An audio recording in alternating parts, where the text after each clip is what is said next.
I never thought one random Tuesday evening would punch a hole straight through my chest and leave me standing in my own living room like a ghost, silent, frozen, and damn near hollow. All day at work, I'd been buzzing with excitement like some lovesick teenager. I had planned the perfect surprise birthday party for my husband, Mark. 32 candles, his favorite bourbon, a playlist of songs he loved since college, and a homemade cake I stayed up until 2 a.m. baking even though I had an early morning. I kept smiling like an idiot at my desk thinking about how happy he'd be, how he'd pull me into his arms, kiss my forehead, and whisper, "You always do too much for me, babe." That's who I thought he was. That's who I thought we were. I decided to leave work early so I could decorate the house before he came home. I grabbed balloons, confetti, and the little banner that read, "Happy Birthday, Love." I couldn't wait to see the shock on his face. I drove home with the windows down, humming, tapping the steering wheel, swearing my heart had its own little drumline. But the second I stepped inside, my entire world just split open. The lights were on. Voices echoed from the living room. Laughter. Deep, comfortable, careless laughter. Mark wasn't supposed to be home for another hour. At first, I panicked, thinking maybe he discovered the surprise and was pretending not to know. But when I heard what they were laughing about, my hands stopped working. The gift bag I was holding hit the floor. The tissue paper spilled out. My stomach turned cold. I heard Mark's voice. Slightly drunk, loose, cocky in the way he only acted with his boys. "Bro," he laughed. "Remember when I kissed Lisa during the reception? She couldn't resist me that night." My heart froze mid-beat. At first, I told myself I heard wrong. There was no way he said that. He couldn't have. Not Mark. Not my husband. Not the man I gave everything to. But then his friend Anthony snorted, loud enough that it echoed. "Man, your wife never suspected a thing," he laughed. "She was too busy with guests." They all burst into laughter like it was some sitcom and I was the punchline. Something inside me snapped so quietly I didn't even feel it at first. It was like a very thin thread. One that held the whole damn weight of my marriage just gave up. I stepped forward, slow and shaky, like my legs didn't belong to me anymore. From the hallway, I saw them sitting on the couch, beers in hand, watching our wedding video on the TV like it was some comedy special. And then I saw it. The screen showed the reception, me dancing with my father, smiling, glowing, completely clueless. And in the blurry background, Mark leaning way too close to my bridesmaid Lisa, whispering something in her ear. I used to think it was innocent, probably just him thanking her for helping with the decorations. Watching it now with fresh eyes, that sh*T looked anything but innocent. I felt like I was watching someone else's life crumble. Not mine. Couldn't be mine. Anthony nudged Mark with his elbow. "You were wild that night, man. I can't believe you almost got caught." Mark laughed. Full belly laugh, loud and shameless. "Come on, she never noticed. I mean, look at her. She was running around greeting family. I had time." My head started ringing. A heavy, metallic hum. Like every molecule in the room was vibrating with betrayal. I felt something rise inside me. An ugly cocktail of heartbreak, rage, and complete disbelief. I didn't walk into that room. I stormed. The moment Mark saw me, he choked mid-laugh and sat up straight. His friends froze like someone pressed pause on them. "Babe," he started. But his voice cracked like he already knew he was fucked. I didn't shout. I didn't cry. My voice came out low, steady, so calm it scared me. "You kissed Lisa at our wedding?" The silence afterward was suffocating. Anthony looked away. Jake cleared his throat. Mark blinked rapidly like his brain couldn't decide between lying or stuttering. "It wasn't, baby, it wasn't like that." "Then tell me what it was like." I snapped, my voice shaking only at the very end. "Tell me how you kissed another woman on our wedding night and let me walk around like a damn fool." He rubbed his face, sighed, and muttered, "It was nothing. A stupid moment. She came on to me first." My jaw tightened. "On our wedding night?" I repeated, "while I was dancing with my father. While the people we love were celebrating us. You were out there messing with Lisa?" It wasn't messing around. He shot back too quickly, eyes wide. It was just a kiss. Okay? Not like it meant anything. Oh yeah, Anthony whispered. Real smooth, bro. Shut up. Mark barked at him. I laughed, but it wasn't a laugh. It sounded like something broken trying to escape. A kiss, I said softly. Just a kiss. Mark tried to stand and come toward me, but I stepped back so fast he stopped mid-movement. Don't, I warned. His hands dropped to his sides.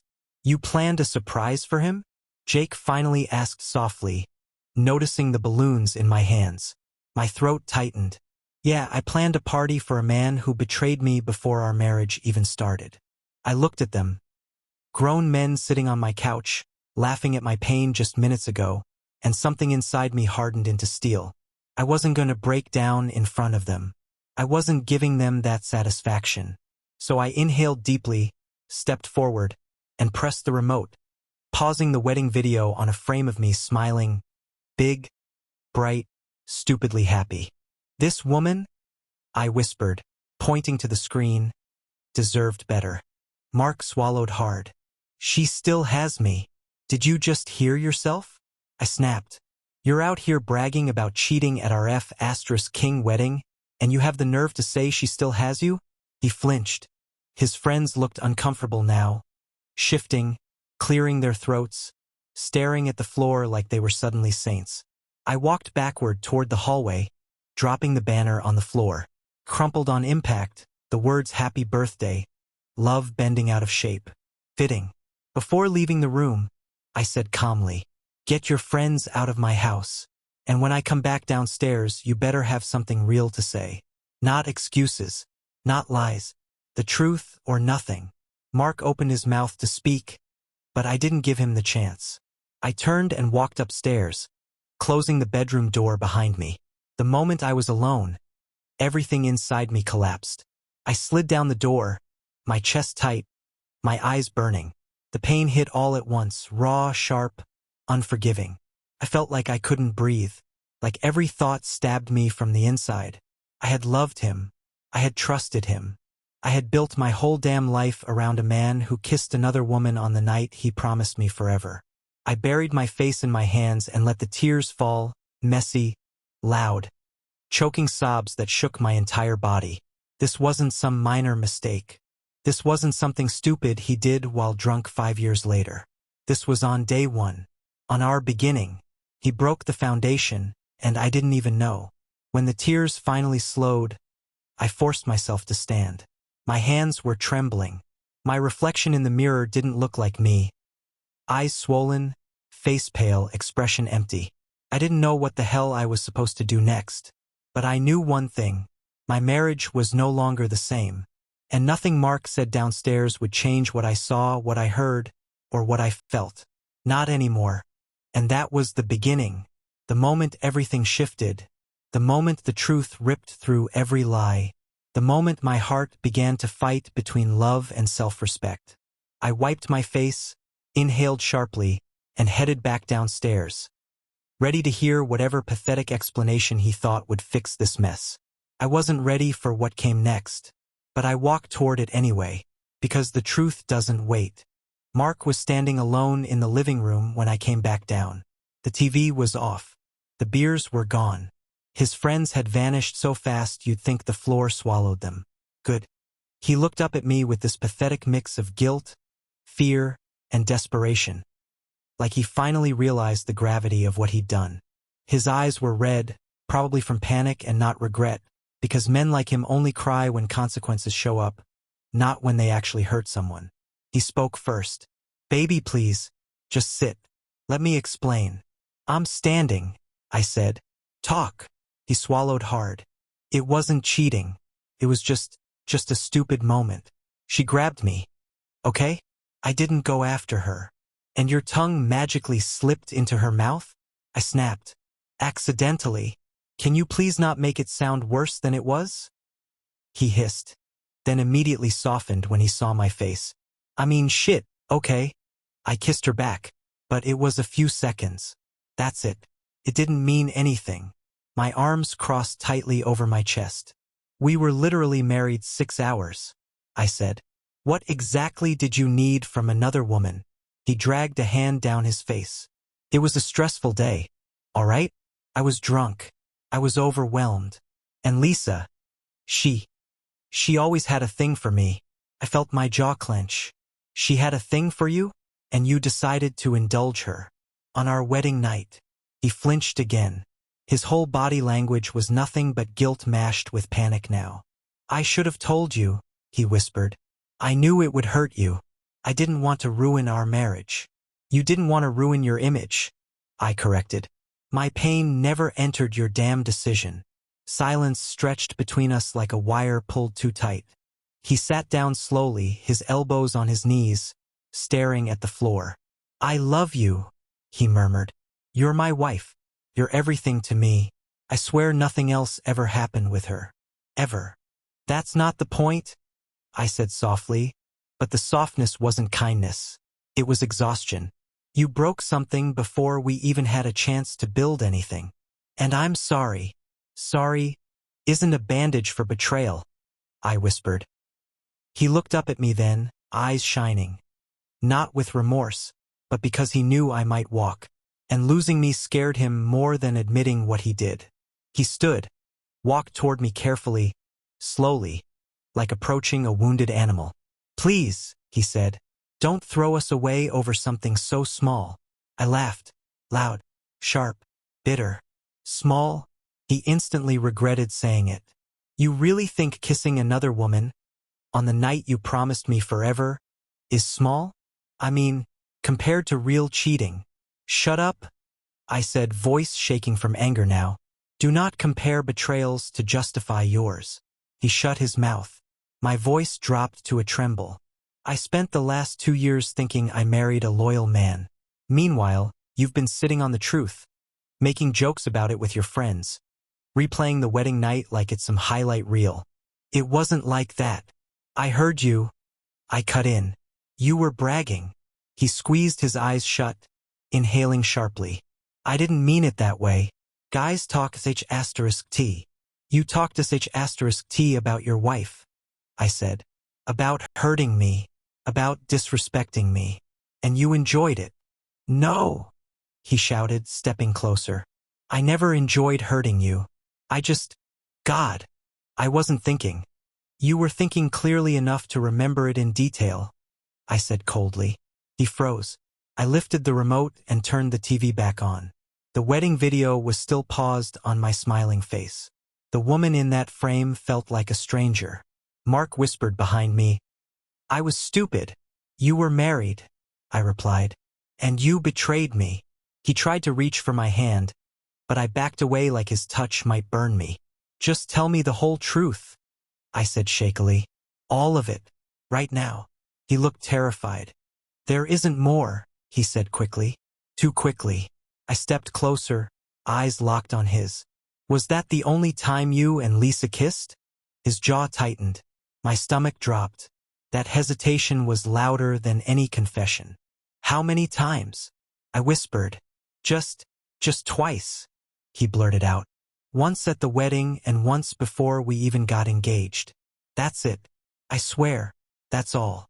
My heart cracked again, the same spot, deeper this time. Before we got engaged? I echoed, voice hollow. So when you told me you wanted a future with me, when you slipped that ring on my finger, you were thinking about her? No. I was thinking about you. But you were kissing her. Not while we were committed. You were committed long before the proposal, Mark. I snapped.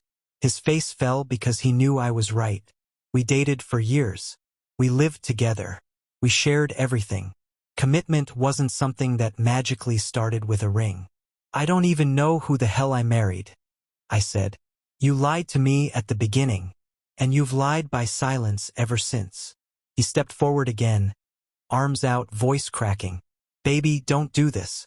Please. I'll fix everything. I'll cut Lisa out of my life. I'll block her right now. Already done, I said coldly. I blocked her from my phone. Don't worry. I made sure she knows not to contact you again. His eyes widened.